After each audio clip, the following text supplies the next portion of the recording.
quero falar sobre camadas, sobre construção de camadas, sobre a importância das camadas. E aí, para mini jardins de suculentas, que é o que eu vou falar agora, é muito importante que a gente considere que tipo de camada é mais importante de acordo com o vaso que a gente escolher fazer. Aqui eu tenho um vaso pequenininho que tem dreno, ele tem 2 furinhos. Então a necessidade de camada aqui não é tão importante, até porque esteticamente ela não vai aparecer. Então eu utilizo camada? Sim, mas uma camada pequena, porque a água vai drenar. Já no caso de uma peça como essa de vidro, que não tem furo, eu preciso planejar muito bem a camada que eu vou fazer, de acordo com as espécies que eu vou utilizar. Considerando que vamos fazer aqui um mini jardim de suculentas, a gente precisa usar a camada de forma estratégica. Antes de falar da camada, eu preciso ressaltar que as plantas suculentas, ao longo da sua evolução, elas cresceram em um ambiente desértico, ou seja, um ambiente com pouca água, um ambiente com alta ventilação, um ambiente com uma variação térmica bem grande e um ambiente em que você tem um regime de chuvas muito espesso, muito curto. Então as plantas suculentas, elas aprenderam a armazenar, e assim que elas evoluíram, elas armazenam a água das chuvas que elas conseguem capturar pelas raízes no seu corpo, nas folhas, no caule, em todo o corpo da planta suculenta é um reservatório de água. Se o corpo da suculenta já funciona como um reservatório de água e a gente deixar ela num solo úmido ou encharcado, isso vai favorecer o apodrecimento, o adoecimento dessa planta. Então as suculentas, elas têm inclusive um sistema de raízes muito pequeno, porém muito eficiente. Elas precisam capturar a água da chuva ou a água da rega, elas precisam capturar a água das chuvas ou a água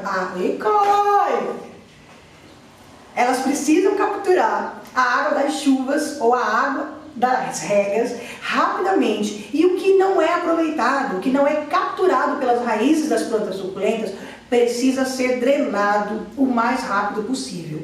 Porque essas plantas, elas sempre se desenvolveram no sentido de lidar com a falta da água. E elas não têm nenhuma estratégia para lidar com o excesso de água. Então é muito mais fácil a gente matar uma suculenta por excesso de água do que por falta de água. Uma suculenta com sede a gente recupera. Uma suculenta num solo encharcado continuamente, dificilmente vai ser recuperada, tá bom? Então é sempre importante levar isso em consideração.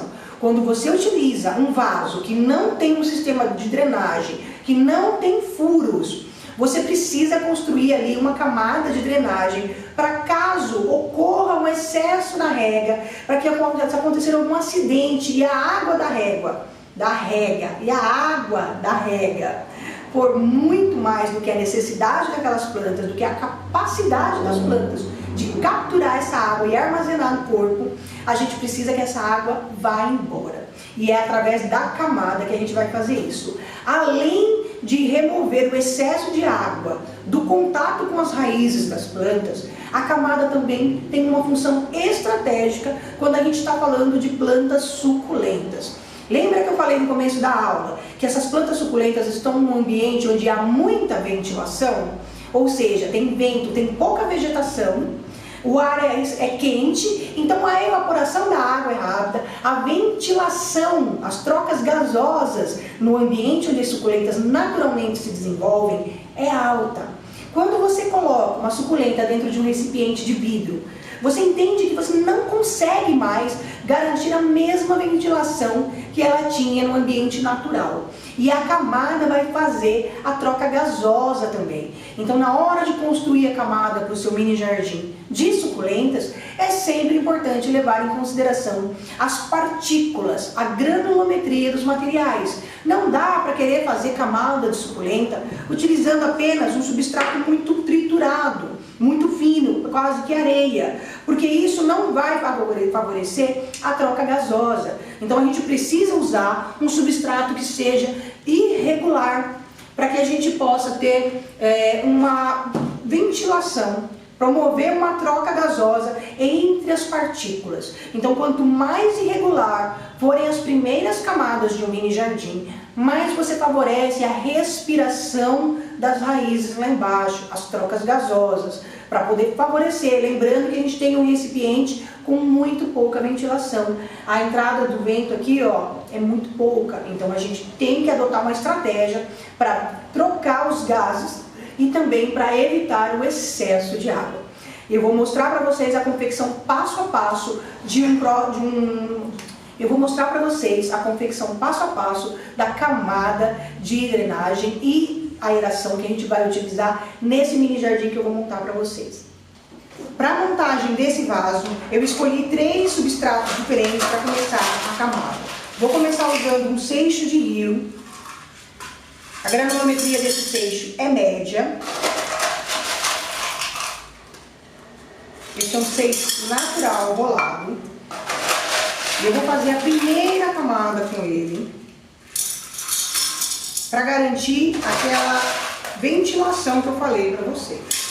Então, quanto mais irregular é o material da primeira camada, melhor é, porque ele vai permitir uma troca de gases, uma circulação dos gases dentro do vaso, e vai também, se houver um excesso na rega, a água vai ficar nessa camada. Lembrando que não é adequado que haja excesso. Água parada nunca é bem-vindo em nenhum arranjo.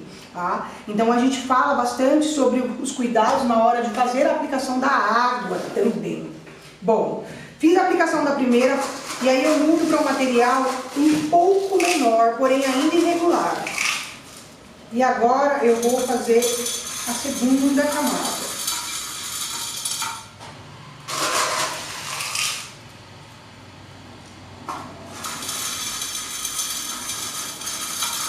Essa camada, você precisa sempre respeitar o tamanho do seu vaso, a proporcionalidade. De modo geral, o que a gente trabalha aqui no nosso ateliê, a gente fala de uma camada que não ultrapasse 30 a 40% da altura total do vaso. Porque senão você não consegue mais trabalhar. Então, considerando a altura total do seu vaso, se você fizer metade do vaso com camada, você perde um pouco da questão da proporcionalidade. E claro, quanto mais alto for o seu vaso, mais vertical ele for, mais você pode abusar e criar camadas diferentes. O efeito fica bonito. Mas num vaso baixo, se você exagerar, vai faltar espaço para você colocar o que é mais importante para as plantas, o que realmente é fundamental para elas, que é o substrato de plantio, a terra de boa qualidade. E aí agora eu estou mudando para o terceiro material, e agora a necessidade já é bem menor, então é só vou fazer mais estético. O material foi gradativamente, ele foi diminuindo essa partícula.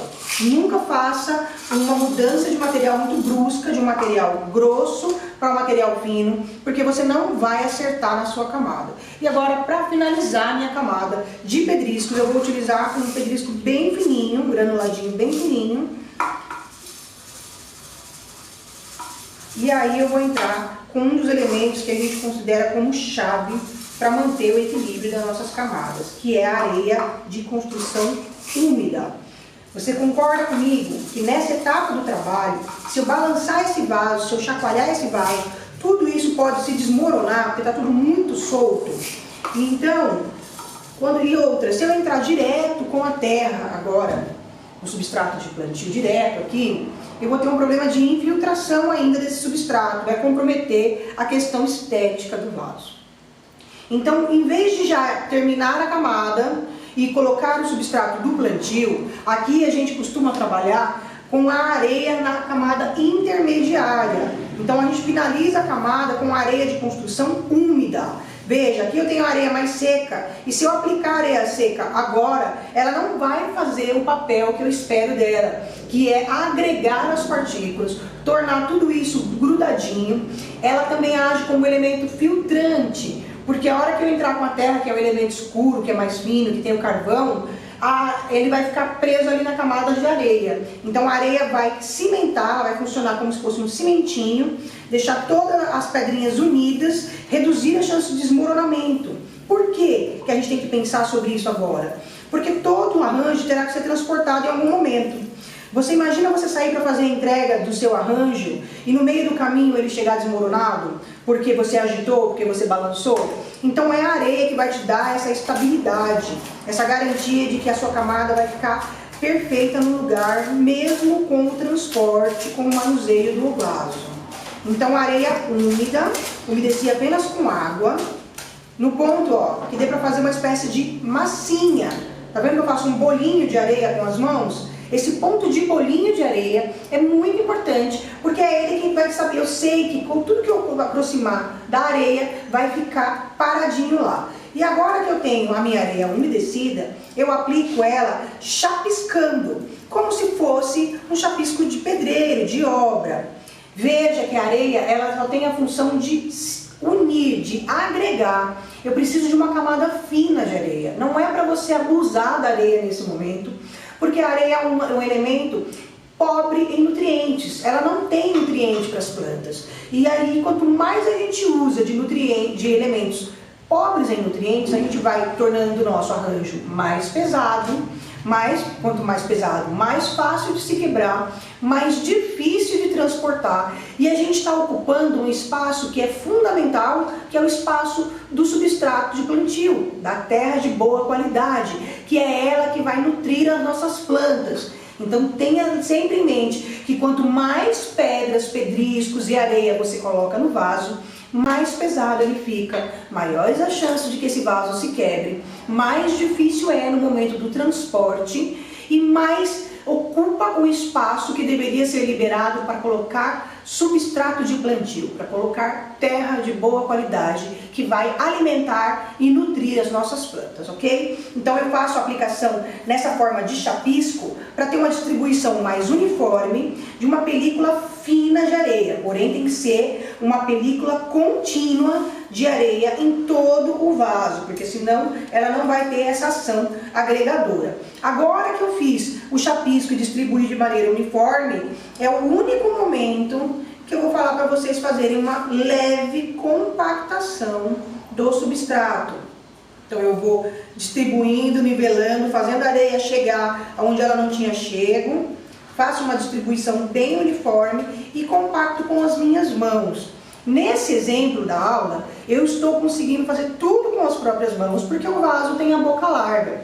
Nem sempre, a depender do tipo de recipiente que a gente trabalha, nem sempre é possível que a nossa mão entre para que eu possa fazer esse trabalho. Nesse momento, você vai lançar a mão de uma das ferramentas que eu já apresentei na aula de ferramentas para vocês, que é a rolha com o palito.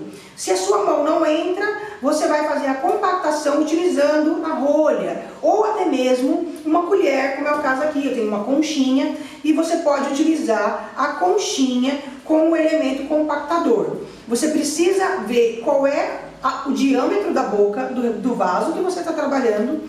Se a sua mão entra, você faz com a mão, senão você vai encontrar uma ferramenta para te ajudar a fazer essa compactação. Nesse momento, a camada de drenagem está pronta. Aí agora a gente vai começar, vai dar início à etapa de plantio, com o substrato de plantio.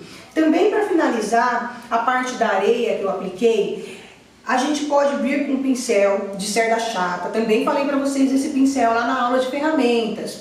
Um pincel de cabo longo, cerda dura e chata, é ideal para o caso da gente querer desenhar as camadas, querer nivelar essas camadas, fazer desenhos ou contornos na camada. Isso permite que você regule a altura de cada uma das camadas de materiais e que você deixe ela mais certinha ou mais curva desenhada. Então, um pincel vai ser importante nessa etapa também. A camada está pronta.